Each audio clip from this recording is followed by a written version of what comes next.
Perfect days. ఇది ఒక Japanese movie. ఈ మూవీ గురించి నేను చాలా గొప్పగా విన్నా. సరే, మనం కూడా ట్రై చేద్దామని ఈ మూవీని చూసా. ఈ మూవీలో మన ప్రొటాగనిస్ట్ ఎవ్రీ డే చేసే తన డైలీ రొటీన్ని మనం చూస్తాం. Day after day almost same scenes repeat అవుతుంటాయి.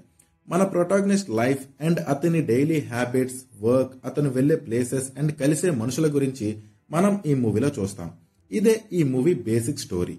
ఈ మూవీని స్టార్ట్ చేసినప్పుడు నా ఇనీషియల్ ఇంప్రెషన్ అయితే, ఏట్రా ఈ మూవీలో ఏముందని తెగ మెచ్చేసుకుంటున్నారు అని ఉండేది. I felt it's like A some kind of daily vlog. మన ఇన్ఫ్లుయెన్సర్స్ వాళ్ళ డైలీ రొటీన్ గురించి వ్లాగ్స్ చేస్తుంటారు కదా, నాకైతే అలానే అనిపించింది. బట్ అలా మూవీ ప్రోగ్రెస్ అవుతున్న కొద్దీ మెల్లగా నాకు మూవీ నచ్చడం స్టార్ట్ అయింది. ఫైనల్లీ మూవీ ఎండ్ అయ్యేసరికి ఒక బ్యూటిఫుల్ మూవీని చూసా అన్న సాటిస్ఫాక్షన్ అయితే వచ్చింది. This movie is not for all. ఈ మూవీ అందరికీ నచ్చకపోవచ్చు, చాలా మందికి బోరింగ్ గా అనిపించవచ్చు. బట్ మీరు ఈ మూవీని అర్థం చేసుకుంటే ఈ మూవీ మీకు చాలా మీనింగ్ఫుల్ గా అండ్ బ్యూటిఫుల్ గా అనిపిస్తుంది. మూవీలో ఏముండదు, it's just a flow of life of a man who is in his late middle age. But ఈ మూవీలో చాలా మీనింగ్ ఉంటుంది.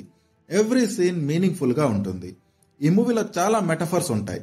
నాకైతే కొన్ని అర్థమయ్యాయి. మనం అర్థం చేసుకోవాలే కానీ ప్రతి సీన్ మనకి ఏదో ఒకటి చెప్తుంది. I loved the vision of the director. Technically this movie is very good. Performances కూడా న్యాచురల్ గా ఉంటాయి. నాకు ఈ మూవీ త్రూ అర్థమైంది ఏంటి అంటే, బయట వాళ్ళకి మనం ఎలా కనిపిస్తాం, ఎలా అనిపిస్తాం అనేది మనకి అనవసరం. మనం లోపల హ్యాపీగా ఉన్నామా లేదా అనేదే ముఖ్యం. జాబ్ ఏదైనా సరే, అది నీకు నచ్చిందా, ఆ జాబ్ చేయడం నీకు ఇష్టమా అయితే చేసేయి. ఆ జాబ్ చేయడం వల్ల నువ్వు హ్యాపీగా ఫీల్ అవుతున్నావా లేదా అనేది మాత్రమే important. Appreciate the life which we have. నాకు నచ్చింది కదా, నేను ఈ మూవీ బాగుందని చెప్పా కదా అని మీరు వెంటనే ఈ మూవీని ట్రై చేసేయకండి. ఈ మూవీ ఫిలాసఫికల్ గా ఉంటుంది.